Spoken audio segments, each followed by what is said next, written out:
Welcome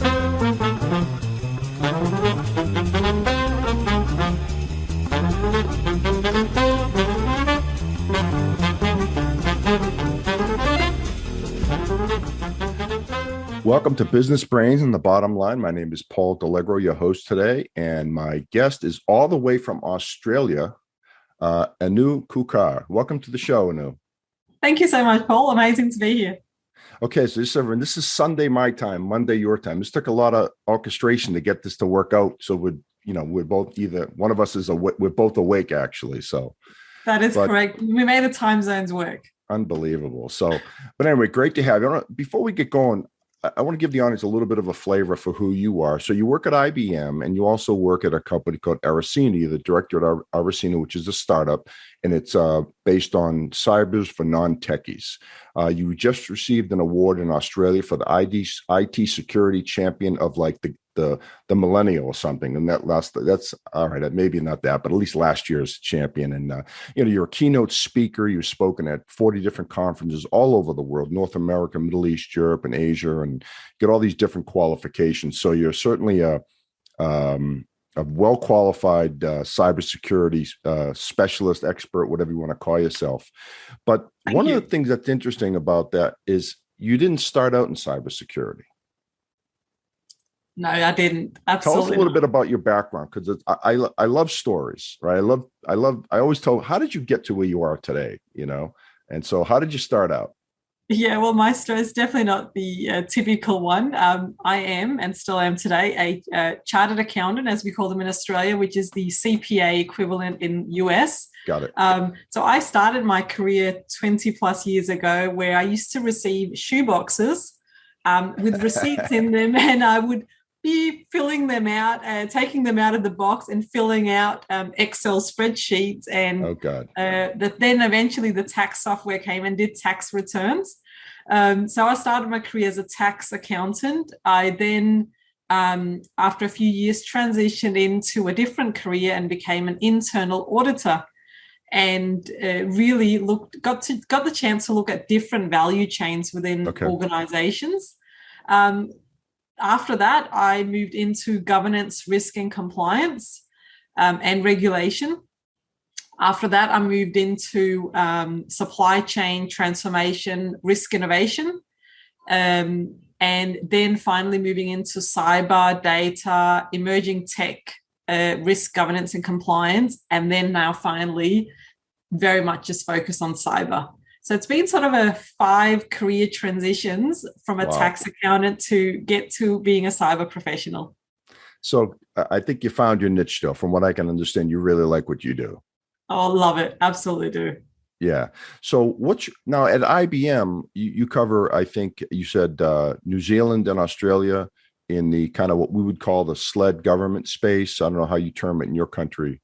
Yeah, so what I do at IBM is I look after organizations that are termed critical infrastructure, is what we call them here. Okay. So anything that's travel, transportation, energy, utilities, water, telcos, manufacturing, all of that for Australia and New Zealand, we support them from a cybersecurity perspective. Very nice. Very nice. So now, how technical are you? That's what you're an accountant. I always wonder, like, you make that change, right? I've seen this done before. How technical can you get? Oh, look, it depends on the definition of technical is how I say it.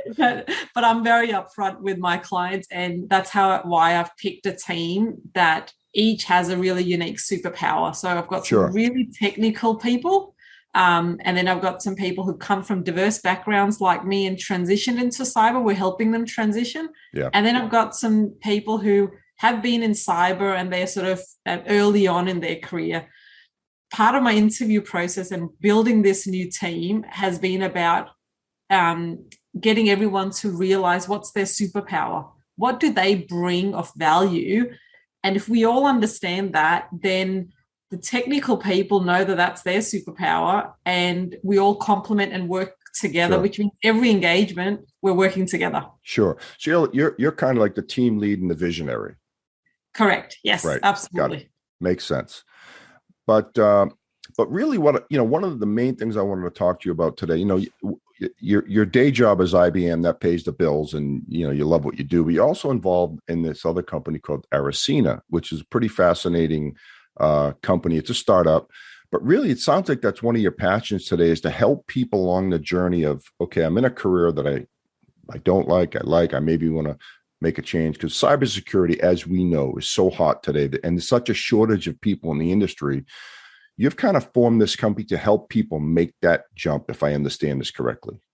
Yeah, look, absolutely. I think I'll take even a step back if I can share the journey of just going globally. I was actually trying to see if I can get some stats for each country, but let's go with global stats. They were saying that by 2022, which we are in today, 1.8 million cyber positions were expected to be unfilled. Now, I don't know the exact number, but they were predicting and going, we're going to have 1.8 million unfilled positions. Now, if I look at myself as an example, yes, I've loved the different careers that I've had, but you know what? I like learning. I'm a person who loves lifelong learning. I'm curious. I like talking to people and really finding ways that I can contribute to society. And there must be other people. I'm not the only one. There are other people who want to do the same. They might be stuck in an IT career or marketing or accounting or psychology, whatever degree it is. You don't have to be stuck. Why not use those skills, those superpowers, and apply it in a cyber world where we've got 1.8 million unfilled positions? That was kind of the thinking and the vision. So did two things. Basically, my brother set up a company called Aracena. So I'm the director on it, but he runs it. It's his company, and he helps people who are non-techies, so non-technical, really get them work ready for a cyber perspective. So, for example, if you're a marketing person or you're an IT person, how do you get yourself work ready so that you can actually do the job in cyber? He goes through that. Now, there's two reasons for that. If I think about my journey, so my journey over time that I was telling you about, Paul, how an accountant, an auditor, and I changed. Yes, I went and did a certification. So I had a certification on my CV to get the interview and get going. But one of the biggest struggles that I had was, who was going to give me a chance if I didn't have the experience? Yeah, that was going to get to that question, actually. Go ahead. Yeah, no, so that was one of the challenges. And then the other challenge was, well, if I haven't got practical experience, how on earth am I going to really excel? And then especially if I'm a leadership position as well. So I'm very fortunate. My brother, because of his background and what he's done, he set up Aracena, but again, being my sibling, he was very generous. He spent evenings and weekends with me and was basically my cyber buddy. Yeah. And took me under his wing. And so he would be giving me work tasks, sample ones, and get me to practice so that in an interview, I could talk about it. I took special projects at work as well that I would do at nighttime and on weekends. And having him as a cyber buddy just helped me really get work ready, which he's now trying to do for more people to actually help reduce the skills gap. Yeah, very nice. So, my company, we have a whole security division too. And so the thing that I think about is, the practical experience of someone gets hit with ransomware. That's a big one today, obviously, right? You've got to get into the weeds pretty quick on that stuff. That would be my one concern about a company like that, how deep can you really get for your first job, right? That's very true. And I think this is where I would say people with diverse backgrounds, and I'm talking from different walks of life. So what I haven't shared in my 20-year career, I've also worked, part of my experience was in insurance companies. Okay. So we deal with catastrophe events. So when there are floods, bushfires, or emergencies, we have catastrophe committees. We have to mobilize the workforce. We have to look after our customers in that emergency situation. To me, that is transferable skills to a cyber incident. Yeah, very similar. That's good. Very similar. So whilst I couldn't say that I've got 10 years of cyber incident management experience. I've got 10 years of catastrophe. Emergency, and their transferable skills. And I use that in the interview. And also I share learnings from those emergency incidents with my clients so they can apply. And I think that's the other superpower I bring, is that I share things from different industries. Sure. And help people not make the same mistakes. Yeah, no, that's a good point. I mean, we all have different experiences in life, and they're all, you build different skill sets along the way that you can bring with you.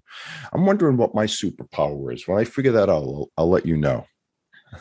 Awesome. I think I already know one of them. It's definitely your ability to share and bring out a story. Like just getting to meet you before we were doing this podcast, your ability to draw out and catch the story of a person, I think is absolutely part of your superpower, Paul. Yeah, well, that's why I've always been in the sales side, right? I always felt like I was good at building relationships and building trust in relationships. And that's part of selling too, right? Because people aren't going to buy from you unless they trust you, like you, respect you, all the above, right? So I always felt like that was kind of my superpower.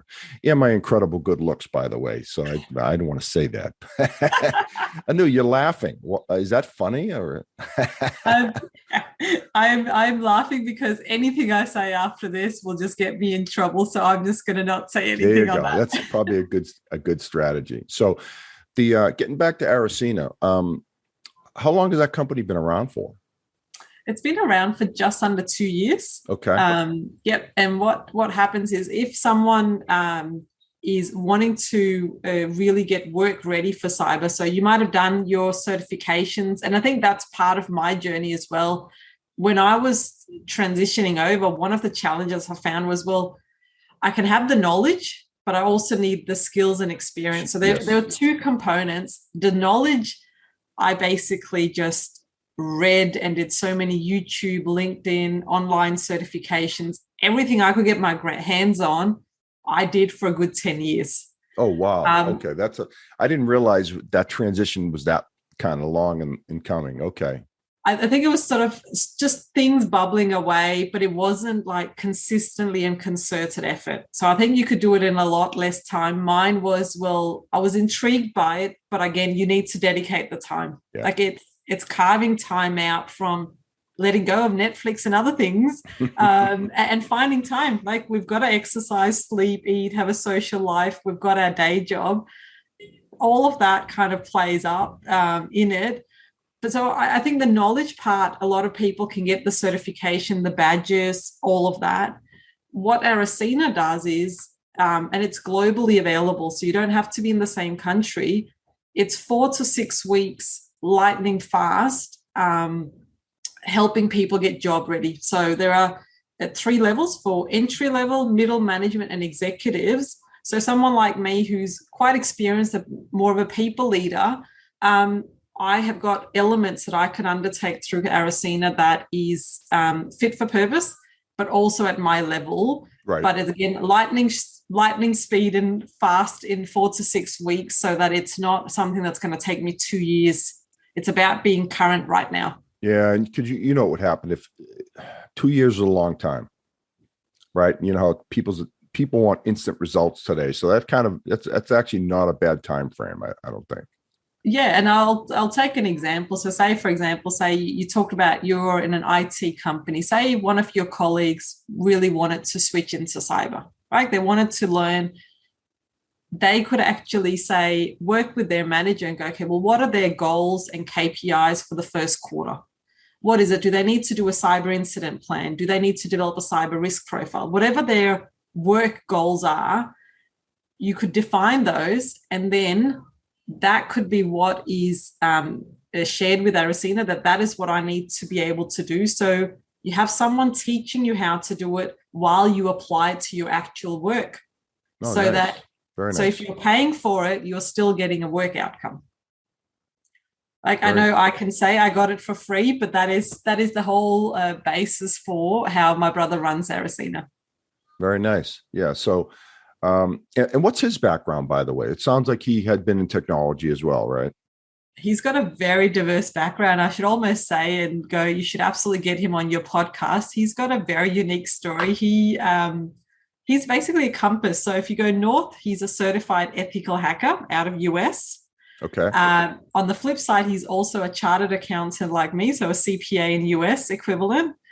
If you go east, he has been teaching chemistry and other science subjects at university. Oh, wow. And if you go west, then he's also been an interim chief risk officer at financial services. So he's kind of got the four C's off the compass. Wow. And so that's through his own career. That's why he's been inspired to go, how do you make people work ready? Because that's what he's done for himself. He switches careers, like, as you see, north, south, east, west, does it lightning fast and gets senior level roles. So he goes, how can I do that and help others? Yeah, unbelievable. Just the chemistry alone, to be able to teach that is amazing, let alone the other stuff, right? I tell you, I'm not a science person. Yeah, I have a math degree, barely, and I did have to take a couple semesters of chemistry. Not easy. Oh, I think as soon as science was not compulsory in the Australian education system, I stopped. I went, that's it, no more.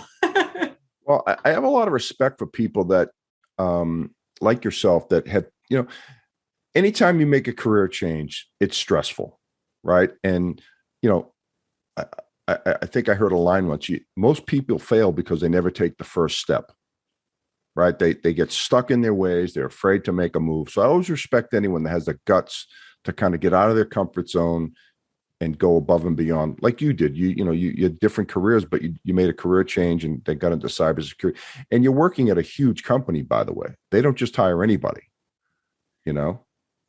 True, very true. And look, what I would say is, for anyone who's listening, so say anyone who's listening to this podcast and who's going, you know what, how do I take that first step? As you say, well, that's really difficult. I would say to them, you're not alone and you don't have to be alone. We've actually kicked off a global campaign, which is called #Switch2Cyber. It's on all social media channels, and we're bringing together a whole community so that anyone who wants to switch to cyber, or anyone who's already switched to cyber, or cyber professionals, or just organizations that's supporting that cyber ecosystem, we've created a global campaign and we've got a platform that's free to sign up. So again, if you could take the first step, sign up and be part of the campaign, you're going to find all these buddies and other people that you can take the first step. And I think for me, because I had my brother, I'm super grateful. But if I was doing this alone, I don't know how I would have done it. And for me, that's part of why I went, you know what, let's do this global campaign, help that first step and connect people. And it's globally. So someone in US could be talking to someone in Australia. It's funny. It's a good example. Take the first step. Well, and it sounds like, I don't know you very well. We've spoken a couple of times, but you seem like the type of person that wants to help people, right? It's not all, I mean, you get personal satisfaction out of helping people. It's not all about the money or what have you. It's absolutely. I think where it stems from is, as a kid, I had two dreams. I always wanted to be a teacher.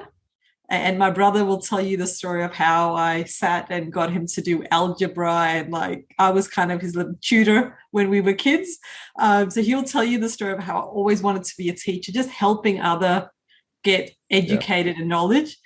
And then my other thing was I wanted to be a professional tennis player. I used to play tennis, and that was my dream, to play at Wimbledon.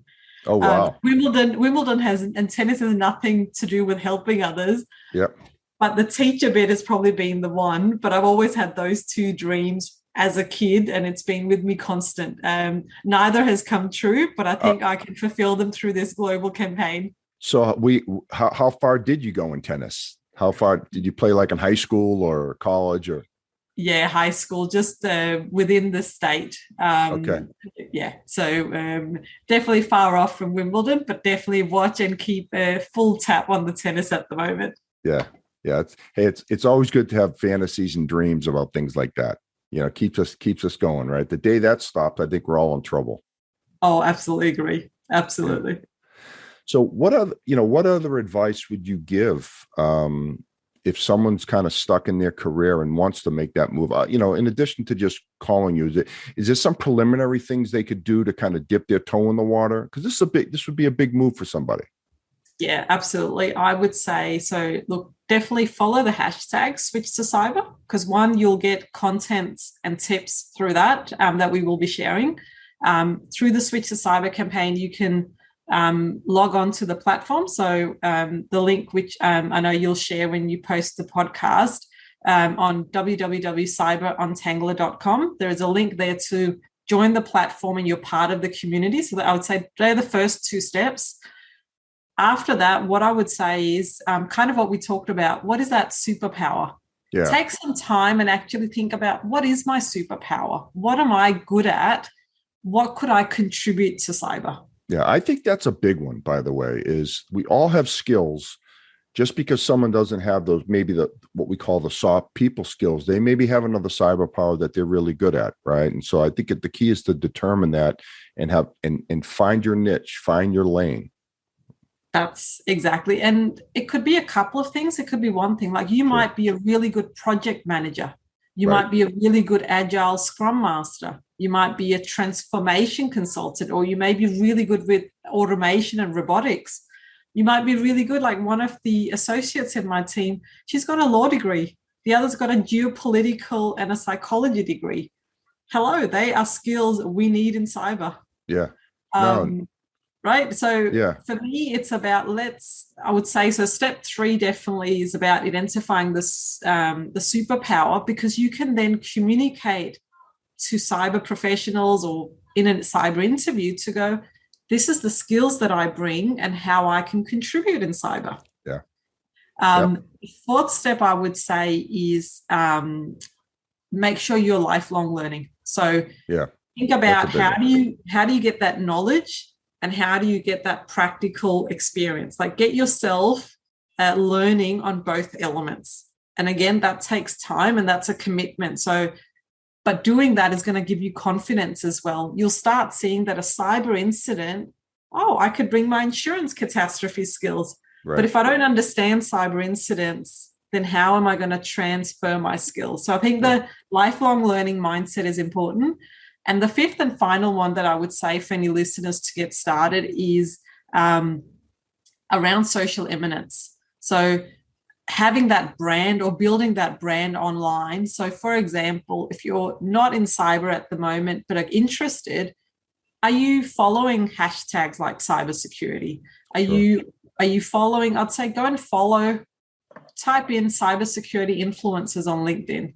You'll see the top 30 influencers. Start following them, because you will then get in your feed all the cybersecurity news. Start commenting, start connecting with people, and suddenly you'll have a cybersecurity community around you. Yeah. That's actually how I started as well. Yeah, and there's a ton of information out there on all the social media platforms. I actually took a social selling class recently. And the one thing I learned that was kind of mind-boggling to me was the main statistic that I heard was 67% of all information technology purchases go to social media first, 3 to 5 times before they even will contact a company like ours. Wow. So, so it's important for folks like us to build our brand out there to, be active on it, so our name gets out there. And so if a company has a need, they go, hey, I've seen this guy, Paul from Prescriptive. He may be able to help us. So that's kind of the plan. But you kind of did the same thing. Absolutely. And I think because like in pre-social, like it would be like it's about like you know people, you go to physical events, you dress up, you go in and introduce yourself, you hand the business card. Now you've got to do that virtually. And so I say to people, follow influencers in cyber. Make sure that you're commenting on their posts. You will get noticed online. Oh, this person's actually interested in cyber. They might help you land your first job. So for me, the social eminence, the lifelong learning, and your superpower are 3 things that you can do. And then 2 things which immediately is join the campaign, and you'll be connected with a whole heap of other people around the world that are trying to do the same thing. And so you're not alone.